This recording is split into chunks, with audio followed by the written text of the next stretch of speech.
Rosh Hashiva and Torah. We spent a lot of time over the past week building up to this so that we could fulfill Mikzat Shvachol B'Fanav, because we've said most of it now, right? I think this is really a great opportunity for all of us to learn from a really fine Talmid Chacham, someone whom I always enjoy talking, learning with, and somebody who will model for you the way in which one has to constantly wrestle with the interplay of rigor and values in the production of halakha. I'm hoping for a really lively discussion. I want you to push each other to address these questions with all the depth and passion that you can. And I'm hopeful that this will be a really memorable experience. Without further ado. I'm going to stand here, if that's all right. You want to stand there? Stand would be good, yeah. All right, so anyway, it's... Thank you. All right. All right. It's a great pleasure to be here and to be speaking again at the summer Beit Midrash. This is a topic that actually is very close to my heart. I think as some of you know, many of you know, I have two boys who are both on the autism Asperger spectrum, high functioning, and one of the issues I think that rabbis have to deal with is there are a lot of things out there. There are a lot of that call for our attention and call for our sympathy and for a mandate of inclusion.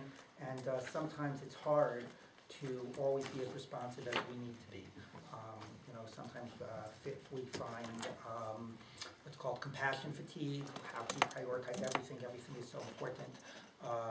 And it's a challenge, but certainly it's our mandate to really understand our responsibility, whether it's in the pastoral sense, whether it's in the leadership and proactive sense in terms of the communities in which we'll be involved in, and whether it's in the area of psak. And one of the issues that I think that you really find is I understand that you began, or at some stage you did the yeshiva of the Chavos Yair about an aliyah for a blind person. And there's a lot for me that's very important about that yeshiva, about the methodology. But perhaps the most important thing for me is that is the degree of pathos that is expressed in terms of what it means to be excluded, and his sense of the responsibility to find a way in which, through halacha, through a rigorous halachic process, that people will not be pushed away. But more importantly, he only writes the tshuva when? When did he write the tshuva? Anybody notice anything personal about the tshuva? Did you read the tshuva? Chavos Yair. No. What? I'm sorry, you're right. I had my head Chavos Yair and I was saying Maseh Binyamin. Thank you. Let's reverse that. Thank you. Okay, Maseh Binyamin about an aliyah for a blind person. Thank you. Okay, so, when did he write the tshuva? After. All right. So you see it was a trick question. All right. So, because had it never come up in his community before?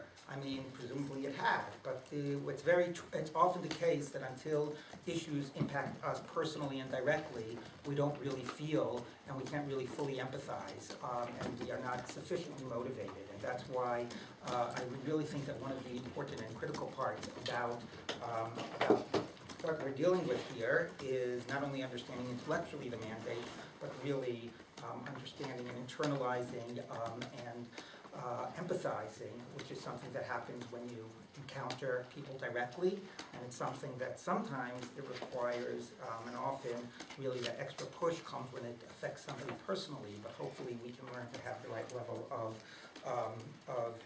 engagement and responsibility, even when that's not the case. But for me, certainly I will say that the issue about people with disabilities, whether they are developmental disabilities or learning disabilities or physical disabilities, is something that certainly has become much more of a priority for me in my public role because of my two sons.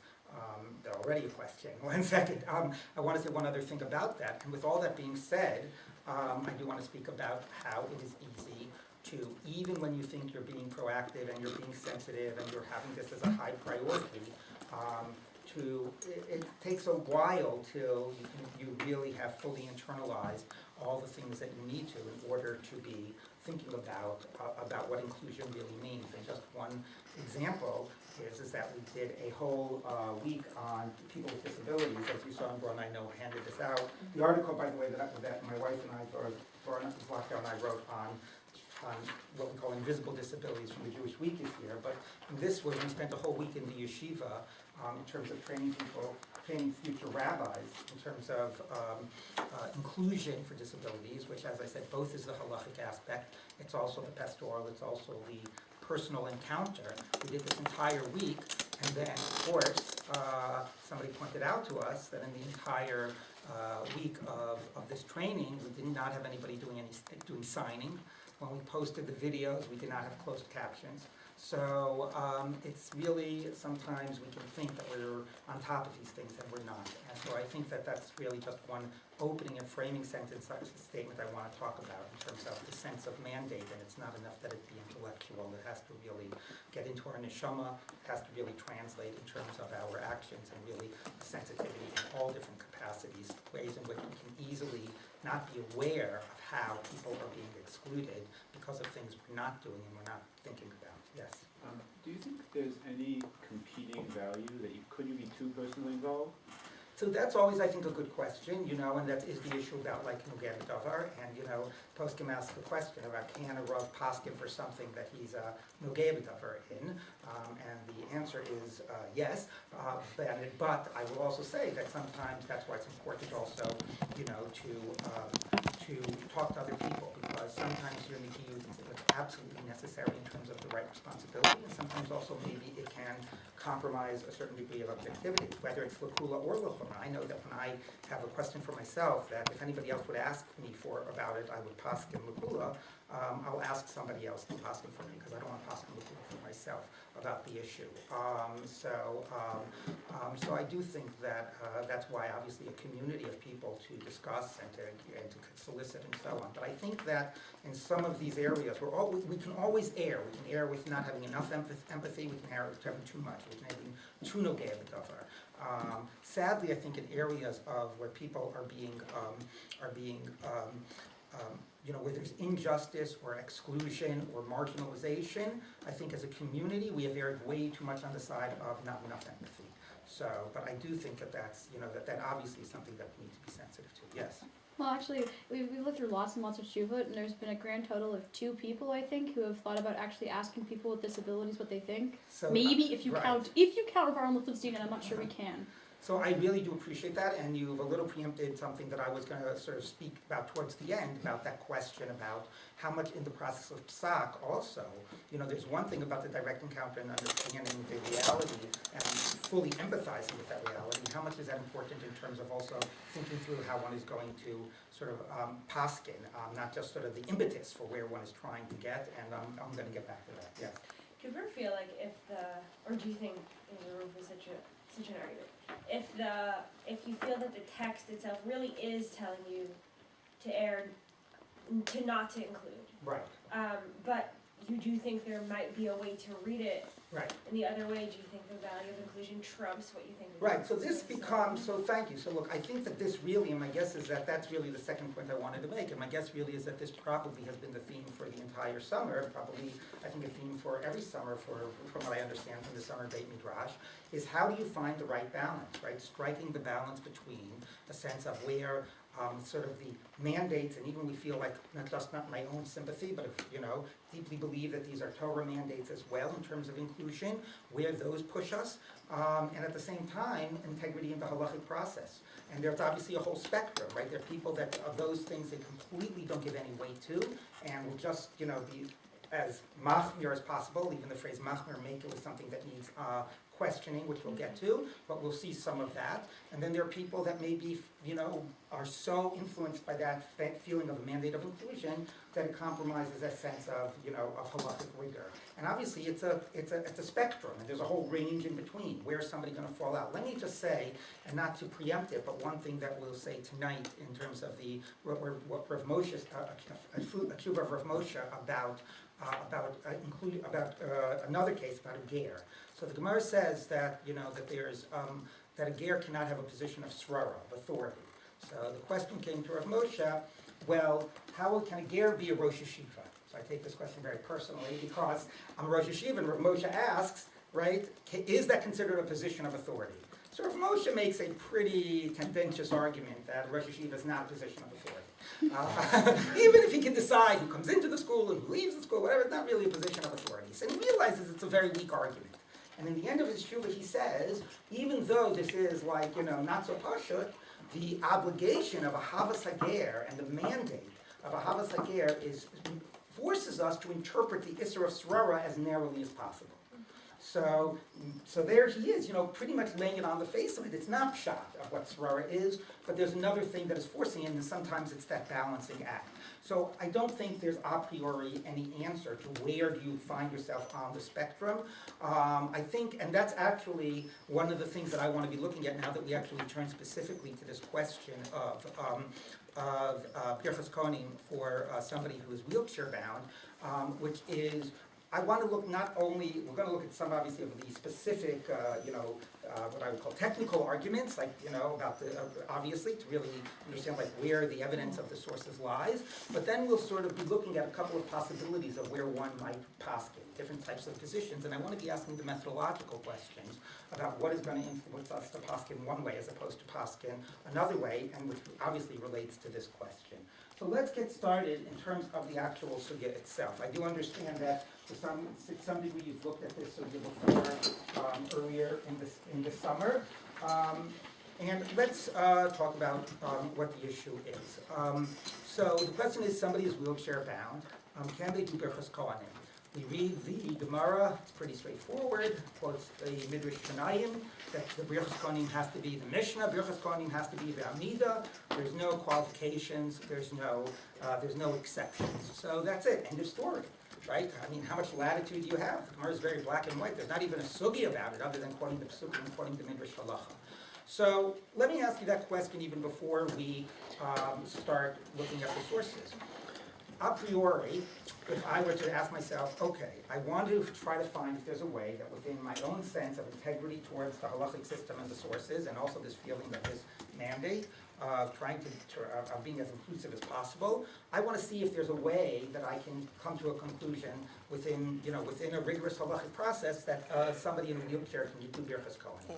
What are the possibilities, given that the Gemara says that Birkat Kohanim is be'amita? Yes. Three main possibilities. One is what's called a midah.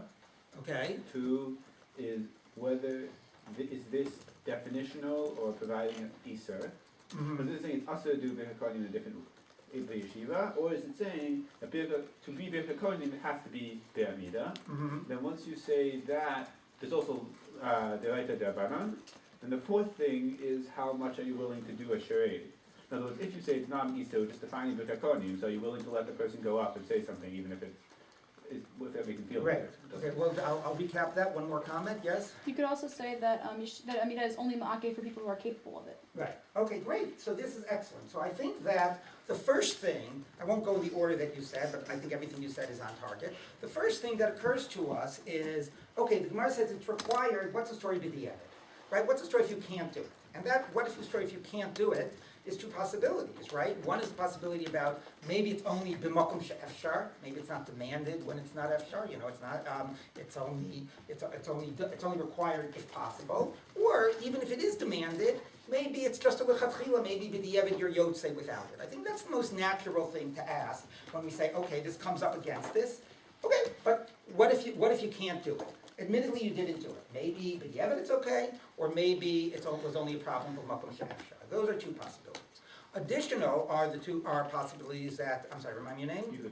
Yehuda raised, which is, let's accept that you're not yotzei, even b'di'evid, even b'makom she'efshar. Okay, you're not yotzei. What still possibility is left for us?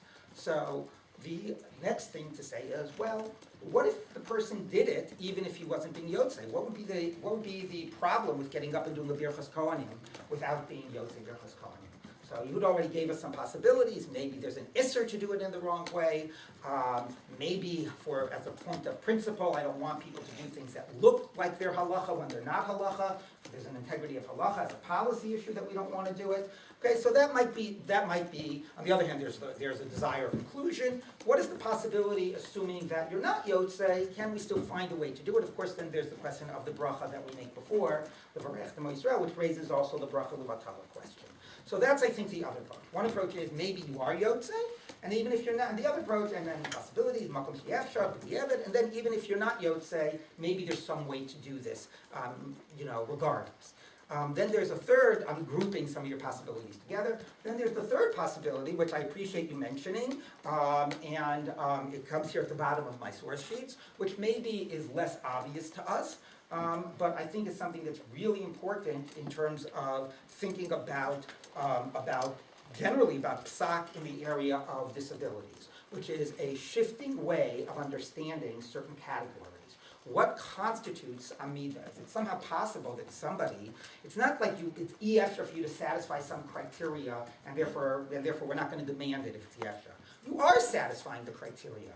For somebody who is wheelchair bound, this becomes like his legs, and therefore it's equivalent to a midah.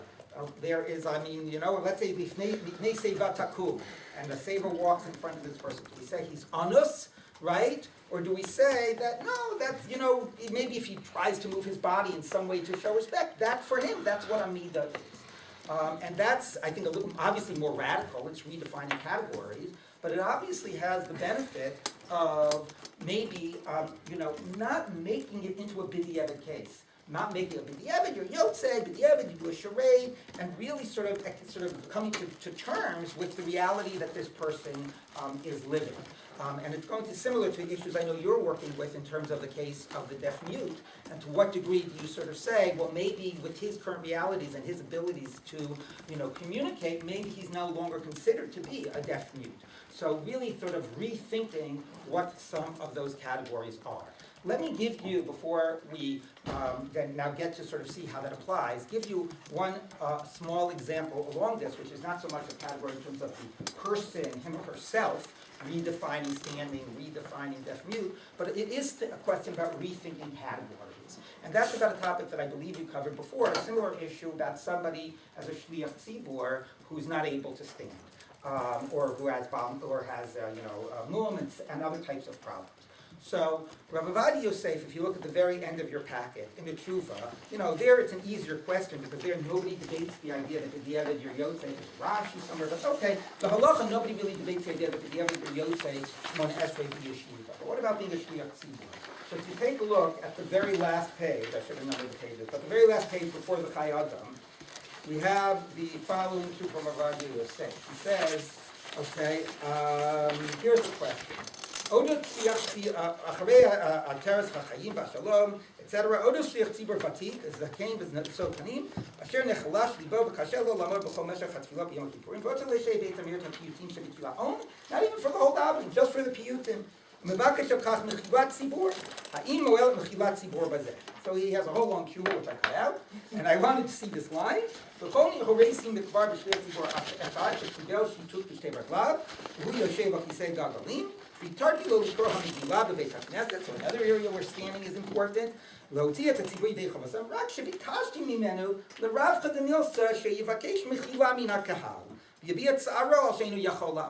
so terrible, I'm not able to stand, please be mochel me, I'm not able, etc. So this is one way of dealing with it, sort of acknowledging the b'diavad state and getting the mechila. Yes, it is a problem of kavod hatzibur, but please be mochel. In contrast, I thought it was very nice to read this tshuva in the Marei HaBazak, which is from Yeshivat Eretz Chemda. So they have a whole tshuva similarly about shliach tzibur who's in a wheelchair, and I don't want to go through that. I want to look at something in the footnote. If you take a look on the bottom of page 39, the 39 of the book, the last paragraph. people sort of see where I am here in the feet. He says, "B'chol mikra, nachzor mikra denan, yisachen she'af lo ole ba'aya shel kavod hatzibur." It's not even a problem because kavod hatzibur is an issue that comes up with standing. Okay, so they discuss the whole kavod hatzibur issue, and then he says, "But you know, here it's really not a problem." So it's not, number one is just, if you're not choosing to sit, you're just not able to stand, then it's not a p'tiyah on kavod hatzibur. Then they make another, that's one thing, but then he makes another point. Adra, kavod hatzibur hu b'matan ha'efsharut, gam la'anashim im migbala refu'it להשתלב בחיי הקהילה כשווים עד כמה שניתן. I think that this is such a powerful statement. It is the kavod of the tzibur dafka to allow such a person and to make and to have inclusion. So you don't force the person. We'll let you do it, but let's acknowledge that it's b'di'evet, right? Let's and ask mechila. You know, so okay, that's a certain type of inclusion. He is doing it, but it reinforces a marginal, a b'di'evet status. So he said, no, maybe you have to think of what constitutes kavod tzibur in radically different ways.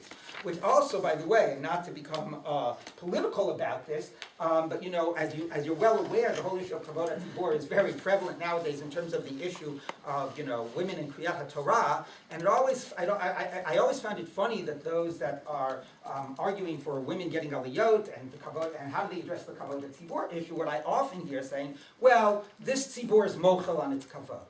And I often found that a very funny argument, because the stronger argument is, for this tzibur, this is kavod hatzibur. It would not be kavod hatzibur the way, for women to be excluded. Now, okay, we're dealing with the issue of women's aliyot, and we can discuss kavod hatzibur meaning different things in different contexts.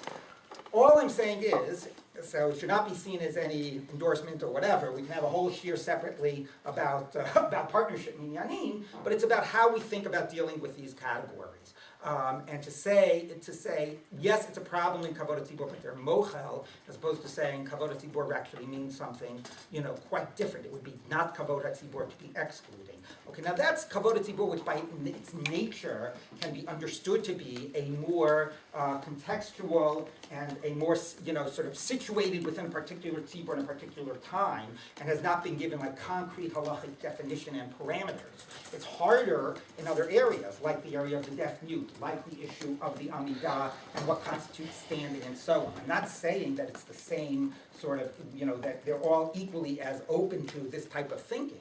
But I do think that this is very important in these issues in terms of the general gisha, what it means to really sort of come to terms with the realities on the ground, and what it means to really be sort of thinking in more inclusive ways. Yes? Just really reflecting maybe the Tula of Muhammad, really nice Tula, like 2 lines. Yes? Asking about someone who Hagabo Midat Hadin.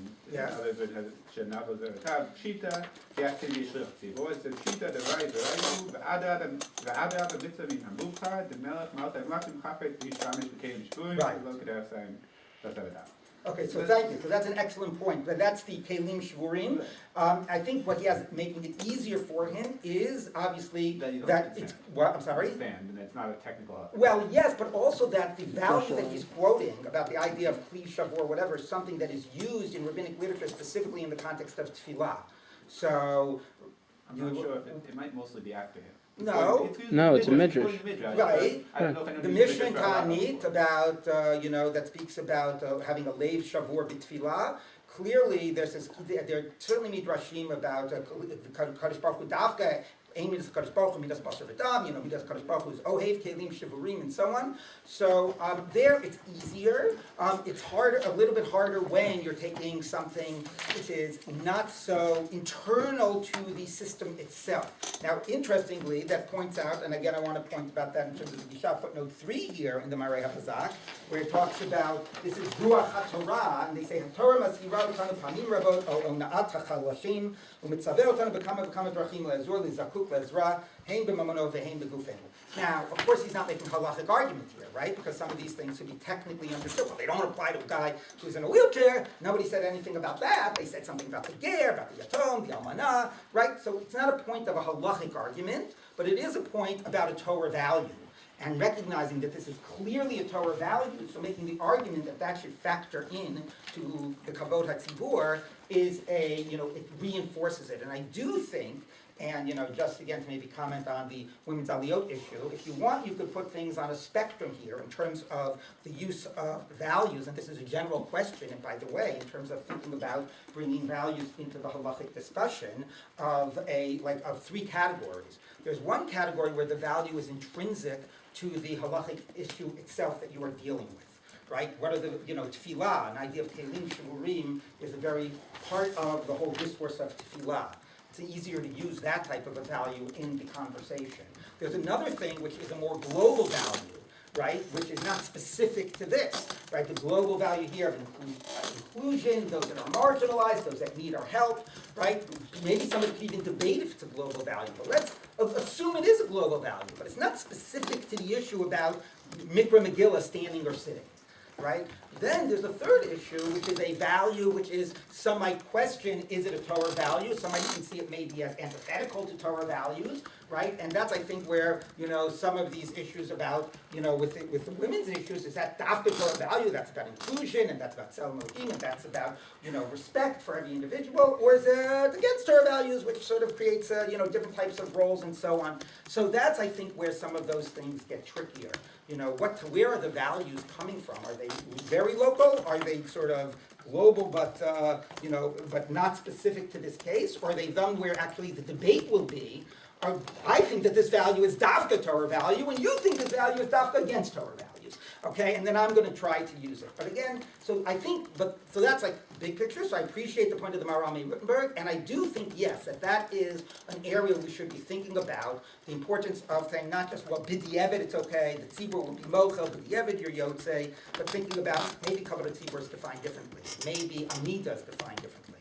And as I said, every area you have to deal, you can't just say it, you have to deal with it rigorously, and it's easier to say by something like kavod tzibur, which is by its nature contextual and situational, or could very easily be understood that way, as opposed to something like amidah.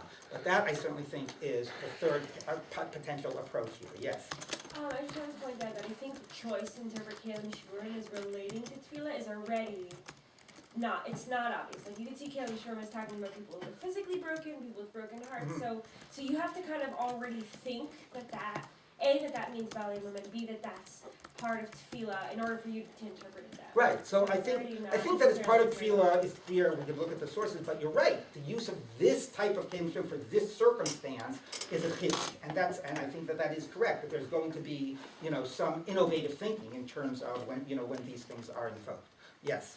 But even there, it's a conflict of values between the Maharam and the Zohar, Right. which we saw a lot. Right, so that's what I said. Sometimes dafka, what's at stake is which are the values that you see as operative. Okay, so what we have laid out here is three, I think, basic approaches. One is maybe b'di'evet your yotzei. The other is b'di'evet you're not yotzei, but maybe we'll find a way that you can do it anyway. And the third approach is maybe we'll redefine what constitutes amidah. Okay, and therefore we don't even have to categorize it as a b'di'evet. So let's now go through those three approaches. Okay, let's first take the issue about b'di'evet are you yotzei. So, as I said, the Gemaras are quite straightforward.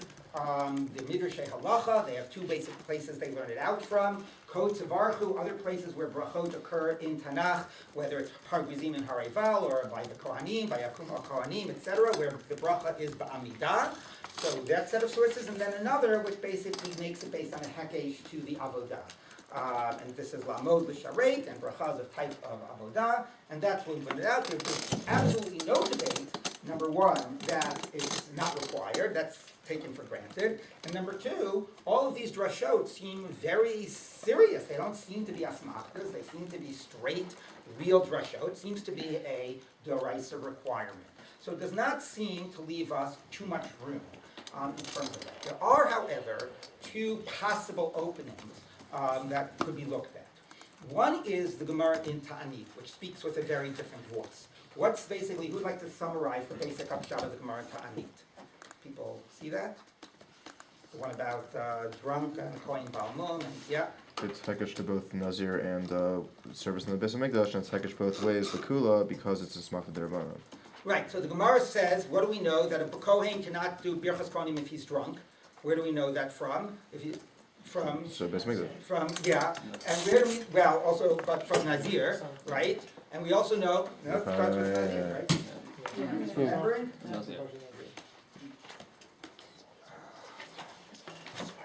Where's Tommy? Oh, here, I have it. Here's my Gemara. Couldn't find it because everybody's doing it in the Daf Yomi.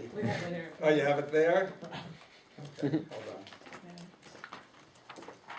on. Okay, so the Gemara there says, oops, hold on.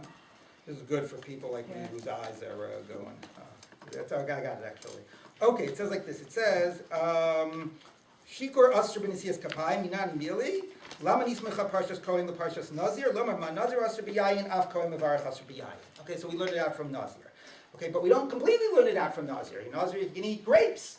And then the Gemara says, and how about Kohen Baal Mum? You know, why don't we say, I'm sorry, so that we sort of say because of Lisharto, we know that he's not fully like a Nazir. If you're going to say Lisharto, what about Baal Mum? No, for that he is like a Nazir, so therefore we take the easy positions, meaning that we allow him to do it even as a Baal Mum on the one hand, which we learned that kula from Nazir. On the other hand, we don't care that it's that he eats grapes because of Lisharto.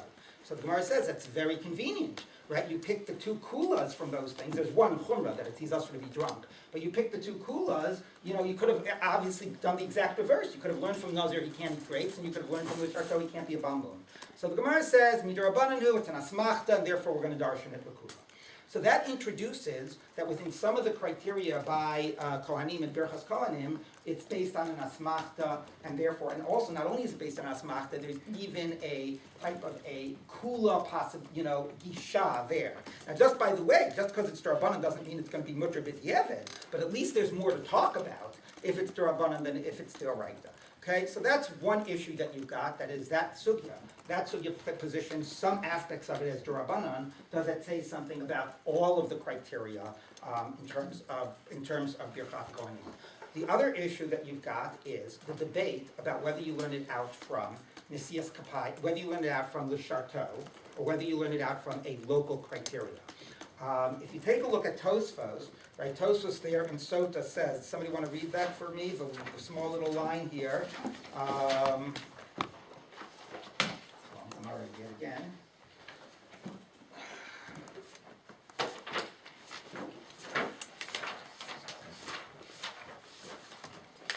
Okay. So the Lamachet Amud Aleph, Divrei Maskil Harei, let's read the Venira Luri. Anybody want to read that? Anybody have it? Go for it. Yeah. I forgot your name. Go. Yeah, Venira Luri. Venira Luri, Kohen Shabirach, Birkat Kohanim Yeshiva, Boas Avlokun, Oil V'Yitkush Brachel Ashirit V'Gad Ashirit Amar V'Perak Dat Zvachim, Yoshev Mechalel Avoda, Hilkach Alkan Sark Lachzor L'Marach Me'Uman. Okay, so B'diavad you're not Yotze, you have to do it again. How does he know it? Because In Zvachim, that someone who sits while they do the Avoda is Mechal Avoda, so B'diavad the Avoda isn't good, and it's Iskash Lavoda. Now, by saying that, although the Re comes out clearly that B'diavad you're not Yotze, it opens up, though, a potential other path, right?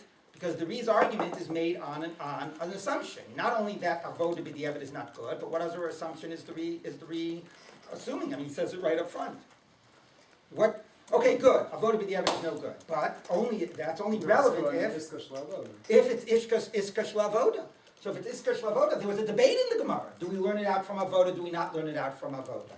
Right? So maybe if you don't learn it out from avoda, maybe b'diavad it is okay. Or maybe say if it's iskash lavoda, did the Re forget the sugya and tanis? Maybe the whole hekesh lavoda is an asmachta.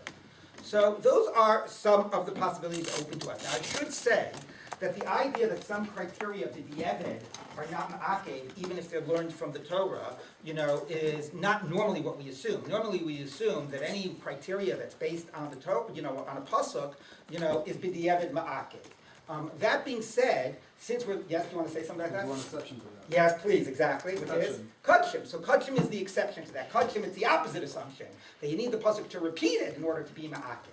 So here we're talking about Birkas Kohanim. Is that kudshim? Is that not kudshim? It's iskash l'sheirus, but it opens up the possibility that the Re has to argue that we only know b'diavad it's ma'akev because it's iskash l'sheirus. So in theory we have some possibilities in front of us.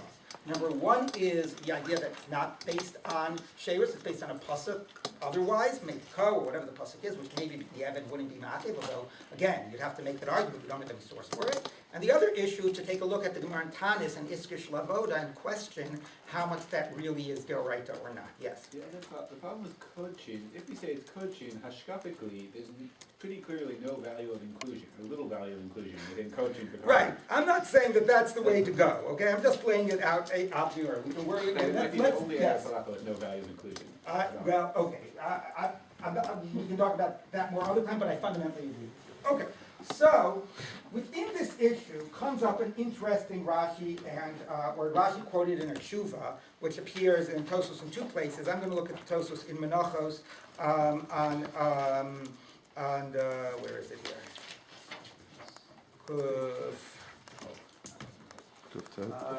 Kuftet, thank you, sir. Okay, right. So here the question is about what would be the story about somebody that converted to Christianity and then came back. Can they do Nisias Kapayim or not? So he says like this. Tosa says, so this is about Kohanim that served in Beis Chonio, whether they can then ever serve again in the Mikdash in Yerushalayim. So if you compare it to the idea of Sheirus, maybe once you did something like that, about service in another religion, fealty in another, giving your fealty to another religion, you're always possible. So Tosa says, the Sefer HaZahir, which is a Gaonic work, and there's a fascinating literature in the Gaonim around this question. Because of Kohen Shehin Yerdato, Desulo Yisas Kapav, so this seems even more radical, which is that his Kedushas Kahuna no longer exists. And he doesn't deserve it anymore, etc. Other places you see that they're going to talk very explicitly about the connection of Lisharto, and if he can't serve in the Beis HaMikdash, how could he do Birkas Kohanim? And then he says, for Rashi Piresh, Dekosher, Vizel Shona, Hare Elu Kapalei Mumin, Mehacha Nafal and Dekoin Shehim Yerdato, V'chazer B'tshuva, Kosher Leducha. Because of another problem about distraction. So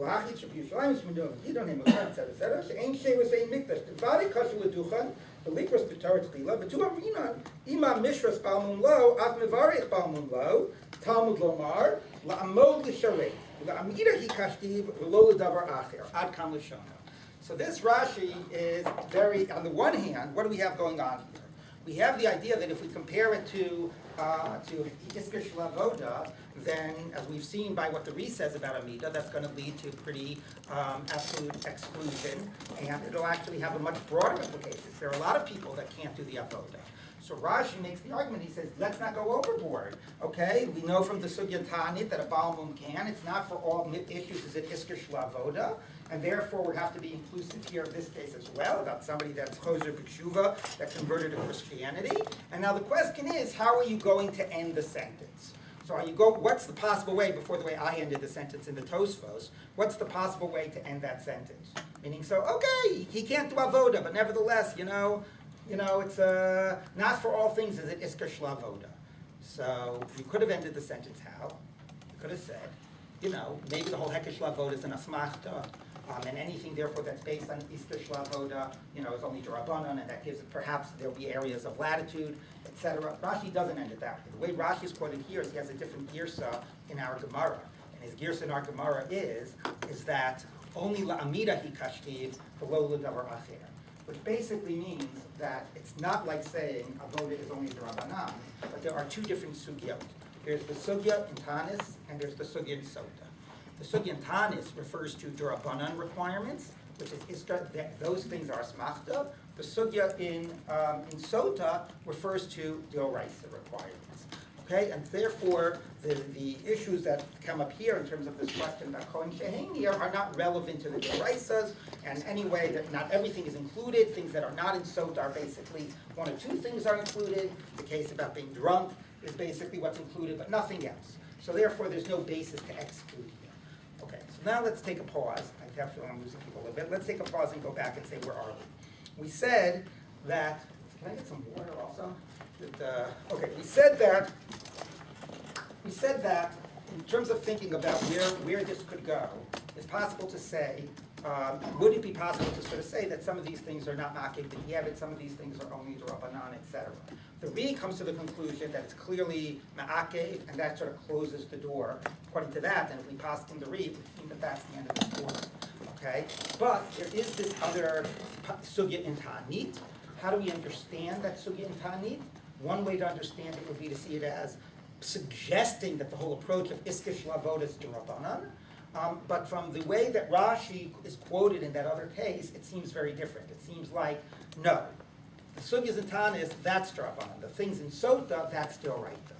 Okay, and that then leaves us with the question about why should there be a difference? Why in some ways would it be iskish lavoda at a d'Oraisa for the things mentioned in Sota, but not for the things mentioned in Ta'anit, right? Why are some of them d'Oraita and some of them are not? Am I being clear? Have I lost people by now? Sort of a little of both. Okay, yes, what question?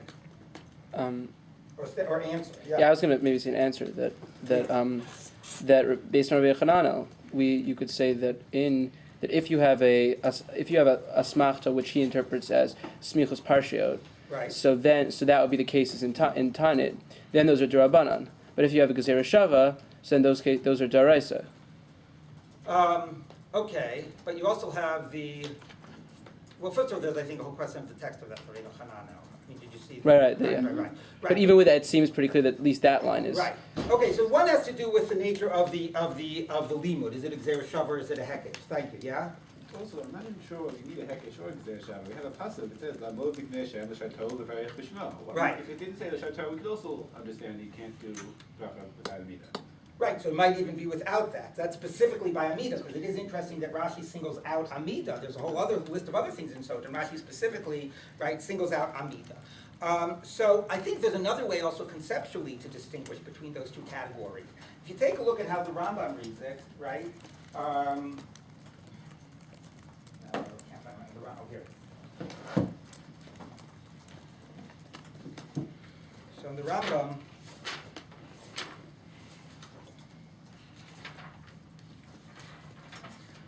you have the following. Listen to the difference of the language in the Rambam. He has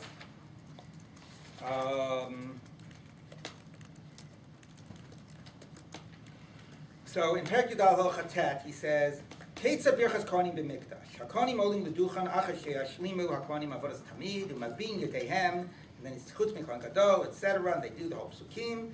And then he says, Ein Birkat Kohanim in Yud Aleph ne'emeres b'chol makom el b'lashon HaKodesh. Kach lamdu mipi Hashmo Moshe Rabbeinu, ko tevarchu b'amida, ko tevarchu b'nitzias kapayim, ko tevarchu b'lashon HaKodesh, ko tevarchu panim keneged panim, ko tevarchu b'koram, ko tevarchu b'shem ha'meforash. Sounds like it's all the Oraita, according to Psukim, right? He says that Lamdu Mipi Hashmur Mi Moshe Rabbeinu, which I know in Rav Lau's in response he tries to just say that's Rabbanan. I have no idea how he says that. I mean, there's a whole discussion about Rambam what Divrei Sofri means, but anyway, the simple sense one clearly gets is that this is standard Midrash Halacha and that this is a Doraisa requirement. And then in Perek Tetzvav he says, Shishat Dvarim Monim Nisias Kapayim, Halashon V'Amumim V'Avera V'Hashanim V'Ayayin V'Tumas Hayadayim. So what's the difference of categories, right? Well, the first one seems to be Doraita. He quotes the Psukim. The first one is the Sugya Sota. The next one, he doesn't quote any Psukim, and it doesn't particularly seem to be Doraisa. And certainly some of those we know, like the things that distract people and so on, are clearly not Doraisa. Yayin is one that the Gemara said was Yasmachta. So what is the difference? You could say it's a difference like was suggested, maybe which drasha, whether you use Hekesh or Gezerah Shava, but there seems to be a more conceptual difference that's operative here as well. Does anybody sort of see the difference of the two collections? Yeah? One is like a procedural how you're supposed to do it, and the other is saying that if there's a problem with what you did, then you can't do it. With what you did, or with something about you. with who you are, Yes. right? So to use brisker language, the difference here seems to be between the Maaseh and the Gaffer, right? So the Halacha Yud Aleph seems to be here's how the act is done. This is the text you use. This is how you stand. This is what you do. This is how the act is done. In terms of what type of people can or cannot do it, right? Somebody who's drunk, somebody who's too old, somebody who has blemishes, that is Drabanan, and that seems to clearly be Perek Tet Vav. If you looked at one of the reasons I gave you the Chayadam and the Shulchan Aruch Harav to look at is because I know, first of all, it's worth checking them in general when you're looking at stuff in Orach Chaim. I mean, tends to be people don't do it, but often they, it certainly add a nuance or certainly show you a conceptual way of thinking about it. They can say, on the one hand, reflect this grouping of the Rambam, and say explicitly the first set is D'oraita, the second is Rabbanan, the first set is Ma'akev B'di'eved, the second set is not Ma'akev B'di'eved, and seems to be that really is the conceptual difference here. Do you want to say something? Okay, so here's where we are. In theory, we might have been able to say that, the Re says B'di'eved, it's Ma'akev. But maybe we don't agree with the Re. Maybe we'll find a Rishon who says that we learn it from Sheirus, and that's only an asmachta based on the Gemara in Tanya. And b'diavad, maybe you could be Yotze. You could have. Of course, nobody says that. But it would have been a theoretical possibility. Right? We could have said that we don't learn it from Sheirus, we base it on the pasuk, but that pasuk isn't makeh because we don't have, only because it's b'diavad, if the avodah is muchulal, that's based on Sheirus. If you learn it from the other pasuk, maybe also it's l'chatchila. Only problem is we don't find anyone who says that. So hypothetically, there were those paths, but when you actually get to the Psak Halacha, what are you left with? You're left with the read that says it's ma'akev b'diavad. You're left with the Rambam, that any pshat reading of the Rambam is that it's D'oraita. And if it's D'oraita, at least presumably, without any clear statement, because Nesias Kapayim is not Kachim, right? So without any clear statement, we should assume that it's Ma'akev B'diavad.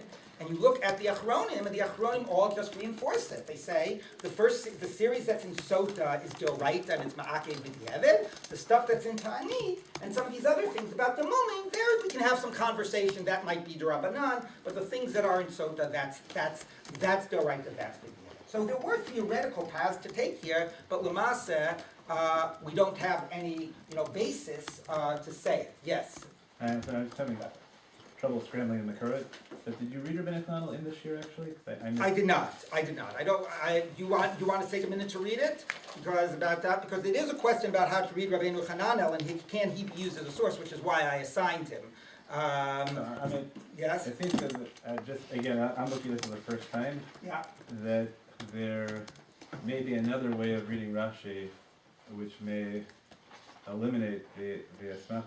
Well, I guess just looking at Rabbeinu Hananel, he has this limit after the statement of right. Yalman. So there's a whole question how to read that, and some people try to read it through the lens of Rashi. Okay, but the way actually Rabbeinu Hananel is written, and I could not find any other texts, but I'm sure there might. I didn't have a chance to check manuscripts of Rabbeinu Hananel. But the way it's written, it sounds like he might even be saying that the Amida is also part of the Asmachta. It's vague the way it's written. Probably the pshat is as whoever wrote the footnotes on the Rabbeinu Hananel on the Daf Gemara says, which is to read it like Rashi. This is an asmachta, but the Amida is definitely what's required. So is there a way to read it that the only asmachta is the connection to Nazir? And everyone thinks that the connection... No, then why would Baal Mum be... The Gemara is also dealing with the Baal Mum issue. No, but that's how we read it also. We read it the same way. There was only connected to Nazir. The question is for which things you right. So you guys take it away. Right. So you read Rabbeinu Hananel that it's all about Nazir, but everything... Nazir because it's Smichos Parshiot versus Hekesh. That's how So I understand. So then how does the Gemara answer the question about Baal Mum? So it completely rejects that whole limud, and it says we go back to Nazir. It's possible, but then you're going to be mechadish that according to this Gemara, Baal Mum is puzzle for Nesias Kapayim, right? No, it's fine because the whole enterprise is only Darbanan. We choose to capitalize on the asmachta when we only for certain things. So we're not going to passel Baal Mum, but we're also not going to allow the and we're not going to. So that is what the Gemara says, that the whole thing is Darbanan, and we're going to choose which ones that choose whether to use the asmachta from Nazir. Right. Choose what to do from the asmachta from the. But that's the only. But as opposed to but the hekesh to Sheirus, what are we going to do? Is a hekesh. And then we're going to learn everything from that. Yeah, that's. So let's learn Baal Mum. That's the Gemara's question. So if we really are serious about the hekesh to Sheirus, Baal Mum should be puzzle. The only way we negate that is by the hekesh to Nazir, which you're saying is D'Rabbanan. No, at least the way I thought we were reading was that the Gemara. So the Gemara has this connection to Nazir, and then originally it's trying to figure out why we don't the Gemara when the Gemara brings in the connection to sorry, I'm confused myself. It's When you talk about it more after, I don't think that there's a way to say that. If you're saying that the shavrus is serious, then you don't have a full answer. You still are left with the fact that a balmum is kosher, which means that there are aspects of the hekesh to shavrus which we're not learning out. we would say the Gemara completely ends up rejecting the whole idea that there is any hekesh to sheirus. There's no hekesh to shavrus. Yeah, by the end, the So Gemara. what about the whole sugi and sota? So we were just saying the two Gemaras weren't speaking to each other. By the end of that, Okay, the Gemara originally according brought that to up this as a Gemara, possibility. All of the requirements in the Mishnah and Sota, either you learn it out like the Tana who doesn't learn it out from Sherus, or it's all Drabanan. Okay, I accept that. That's possible. That's so I agree that is definitely a possibility. That rather than saying that we learn Sherus things that are in terms of the Mas as opposed to the Gavra, we learn the issues about Sherus. Those issues in Sota are based on the other psukim, not based on the Mandama that says Sherus. That's also possible. Either way, okay, what you're left with is the following. What you're left with is, the Re says it's B'di'evet based on Sherus.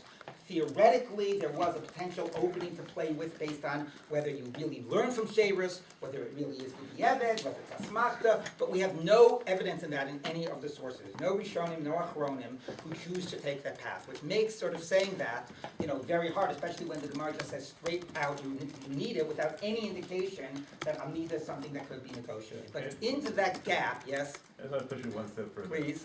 What exactly are the conditions that the Gemara in Sota learns from Misharis? Where it specifically mentions the Hekesh, it mentions it by Amida, it also mentions it later by Nisias, 1 minute. No, at the bottom of the daf it mentions it by something else as well, by, what? Kol Ram. Maybe, but also, hold on.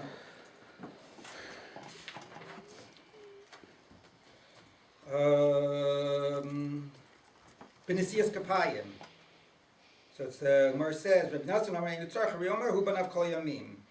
Mahu Benisias Kapayim Afbanu Benisias Kapayim. V'ksiv Kol Yamim V'Iskish Bracha L'Shavros. So also that very fact that you need to raise up the hands is also learned according to Rebbe Nassan. Rebbe Nassan is Makishit to Shavros. Other Tanaim are not. I want to move on. Okay? So you have that theoretical opening. So again, you could have said it's not.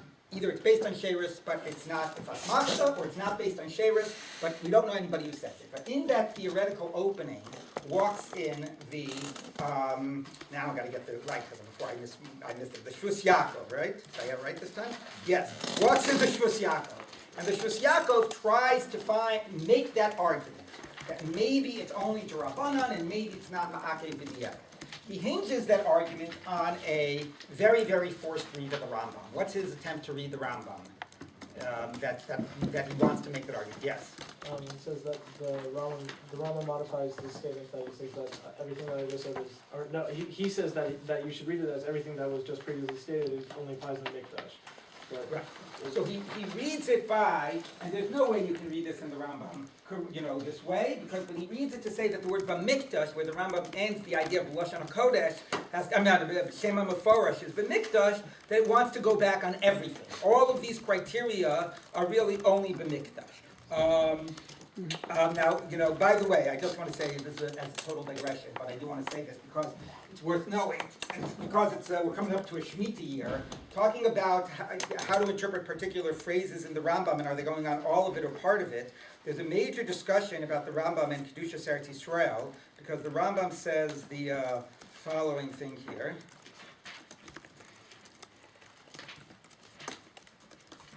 Here's the Rambam in Shemitah Yovel Yud Tet. ובזמן שהיובל נוהג דין עבד עברי ודין בת יריחומה ודין שדה חרמים ודין שדה אחוזה ומקבלים גר תושה ונוהג שביעיס בארץ והשמטת כספים בכל מקום מן התורה. That's when there's a yovel. ובזמן שאין היובל נוהג, okay, when there's no noheg, when the Torah is not noheg, אין הנוהג אחד מכל אלו חוץ משביעיס בארץ והשמטת כספים בכל מקום מדבריהם. So when there's no yovel, none of this applies except shmita and hashmatas ksafim midrabanan. So what's the question? How to read that?